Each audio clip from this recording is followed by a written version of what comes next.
Hello everyone, this video is about the Jacques Derrida. Jacques Derrida के बारे में ये वीडियो है। इस वीडियो के अंदर हम क्या करेंगे कि उसके नोटेबल आइडियाज़, उसके नोटेबल वर्क्स के बारे में हम डिस्कस करेंगे। So let's start. Jacques Derrida born in 1930 and he was dead in 2004. He was a French philosopher famous for deconstruction. He was a French philosopher and famous for his theory of deconstruction and post-structuralism, developed in context of phenomenology. It mean reconstruction जो है वो phenomenology के context में he developed हुई है. What is phenomenology? It means gathering the conscious experience of a person. एक person के जो कॉन्शियस एक्सपीरियंस होते हैं उनको गैदर करना. Study the structure of conscious experience. उसके बाद उनके जो कॉन्शियस एक्सपीरियंस होते हैं ना, उनके स्ट्रक्चर्स को स्टडी करना कि क्या स्ट्रक्चर्स होते हैं, किस तरीके से कॉन्शियस एक्सपीरियंस जो है वो होते हैं. Describe as lived experiences and interpretation of the world. मतलब उनको समझना कॉन्शियस एक्सपीरियंस को और ये देखना कि व्यक्ति किस तरीके से संसार के बारे में जानता है. Want to understand how the world appears to other. Analysis of experiences. The simple language we can say that phenomenology is about the analysis of the conscious experience of the person and interpret the conscious experience of the person. He associated with the post-structuralism. His work has had impact on anthropology, sociology, semiotics, literary studies. मतलब उनके works का इन disciplines के ऊपर effect पड़ा था. Some notable ideas of Jacques Derrida is deconstruction, deference, phallogocentrism, free play, arc writing, metaphysics of absence, evagination, pharmakon, trace, ontology, source, nature, and cora. And some important works of Jacques Derrida was Speech and Phenomena and other essay on Husserl theory of science, of grammatology. Grammatology was an important work and it was translated by Gayatri Chakravarti Shivpak.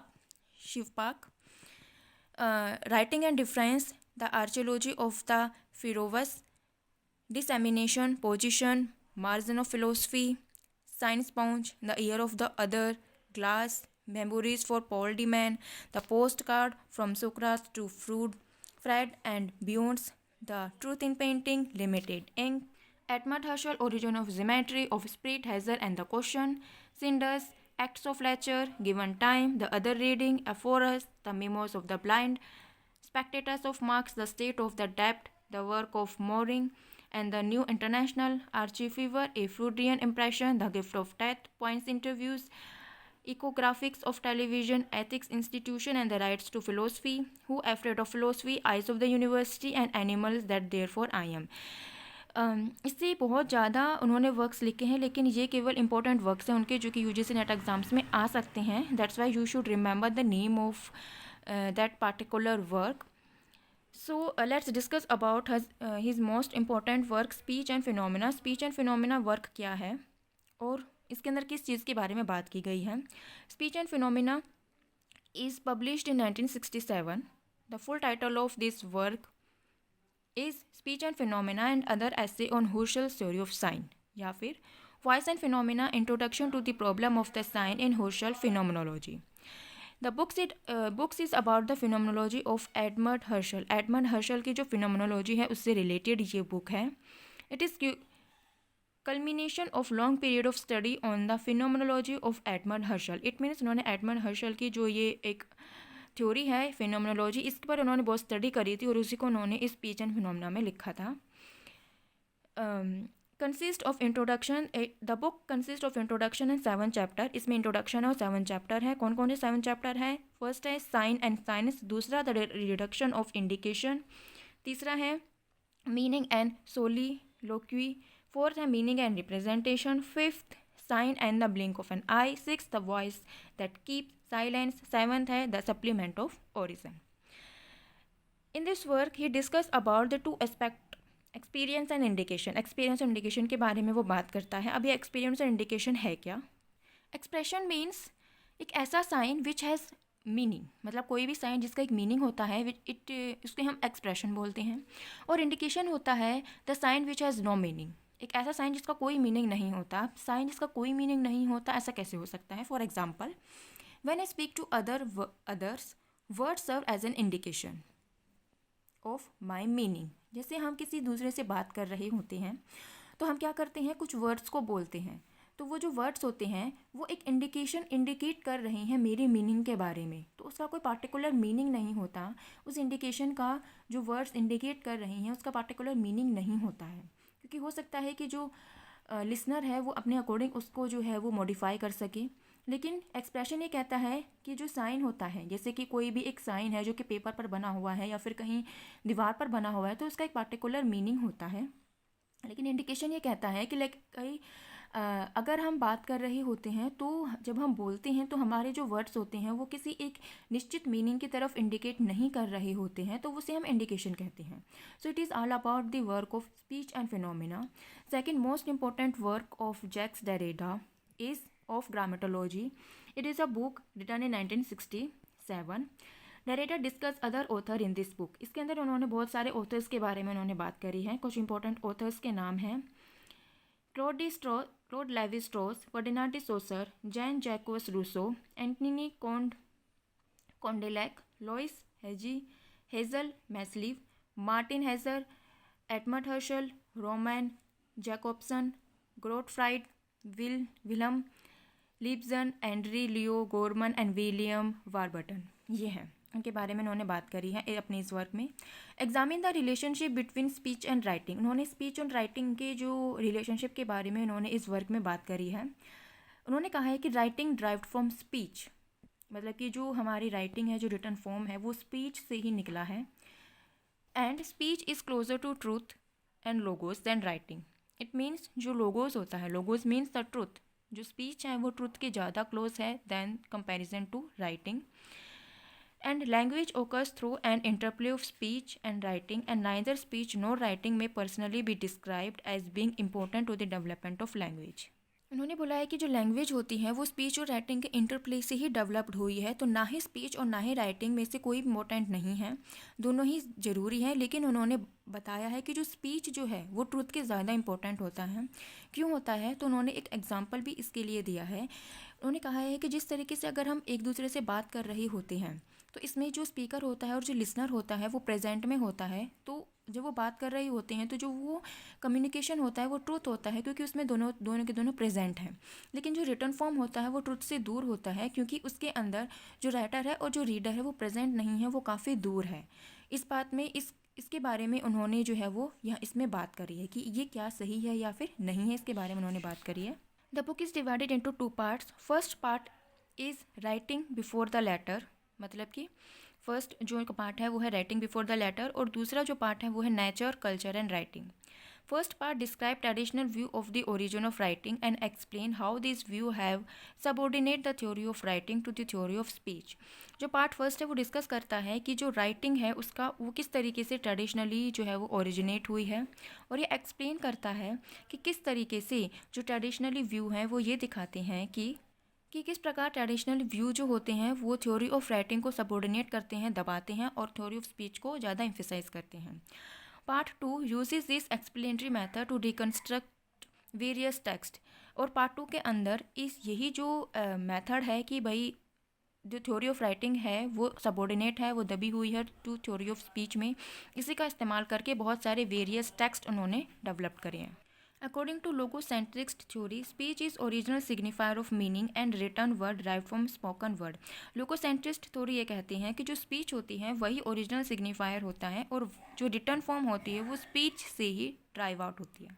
Third important work of Jacques Derrida was Writing and Difference, which was published in 1967. It is the collection of some early lecture and essay. It is a collection of lecture and essays given by the different authors or different sociologists, linguistics. जो first ऐसे है जो important, इसमें बहुत सारे ऐसे हैं लेकिन हम जो है वो केवल 3 के बारे में ही यहाँ पर बात करेंगे इम्पोर्टेंट जो है। फर्स्ट है cogito and the history of madness. ये जो है वो एक 7 ऐसे है, एक क्रिटिक ऑफ माइकल फोकाल्ट की इसमें आलोचना की गई है। ए lecture on 1963 Foucault attended it and cast a rift between the two, possibly promoted Foucault to write The Order of Things in 1966, The Archaeology of Knowledge in 1969. It means ये एक lecture है ठीक है, ये एक लेक्चर है जो कि माइकल फोकाल्ट की आलोचना के लिए दिया गया था, ये एस्से जैक्स डेरिडा द्वारा। और इस लेक्चर में फोकाल्ट भी प्रेजेंट थी। इसी लेक्चर के बाद फोकाल्ट और जैक्स डेरिडा के बीच में जो थोड़ी सी अनबन हो गई थी, और इसी के रिस्पॉन्स में ही माइकल फोकाल्ट ने अपना भी वर्क लिखा था, द ऑर्डर ऑफ थिंक और द आर्कियोलॉजी ऑफ नॉलेज। और सेकंड इंपॉर्टेंट ऐसे जो है वो है वायलेंस एंड मेटाफिजिक्स। इसके अंदर क्या है कि comments on the writing of Emmanuel Levinas. Emmanuel Levinas की राइटिंग पर उन्होंने जैक्स डेरिडा ने बात करी है। उन्होंने एमोल ने क्या लिखा था कि Levinas he written communication is dead. Levinas ये कहते हैं कि जो रिटन कम्युनिकेशन है वो डेड है, लेकिन जैक्स डेरिडा ने कहा था कि राइटिंग भी इक्वली ही स्पीच के इक्वली है। थर्ड है the structuralist controversy. So it is about the 3 important work written by the Jacques Derrida. There are some theories given by the Jacques Derrida. First is difference. Difference जो है वो 2 शब्दों से बना है, डिफर एंड डेफर। इसी से related मैंने एक वीडियो बनाई थी जो कि पोस्ट स्ट्रक्चरलिज्म में है। उस वीडियो में आप इस डेफरेंस जो कॉन्सेप्ट है उसके बारे में अच्छे से जान सकते हैं। डिफर मीन्स नॉट अलाइक, जो एक जैसे नहीं होते हैं, और defer means continue. Second concept है metaphysics of absence. Metaphysics of absence यानी कि अगर किसी भी टेक्स्ट में कोई मीनिंग अब्सेंट होता है, कुछ अब्सेंट होता है, तो उसका मीनिंग चेंज हो जाता है। ठीक है, यानी कि अगर कोई टेक्स्ट है उसके अंदर कुछ ऐसी लैंग्वेज लिखी गई है जो कि हमको समझ में नहीं आ रही है, तो उसकी मीनिंग क्या होते हैं, उसके मीनिंग ही चेंज हो जाते हैं। फॉर एग्जांपल, जैसे कि यहाँ पर लिखा हुआ है 3 वर्ड्स दिए हुए हैं जिसके अंदर पहला जो लेटर है वो ब्लैंक है। तो अगर हम इसके अंदर अब ब्लैंक है तो हम कुछ भी इसमें पुट कर सकते हैं। अगर हम इसके अंदर एच पुट करेंगे तो हेड बन गया, बी पुट करेंगे तो बैट बन गया, तो उसका मीनिंग भी चेंज हो गया।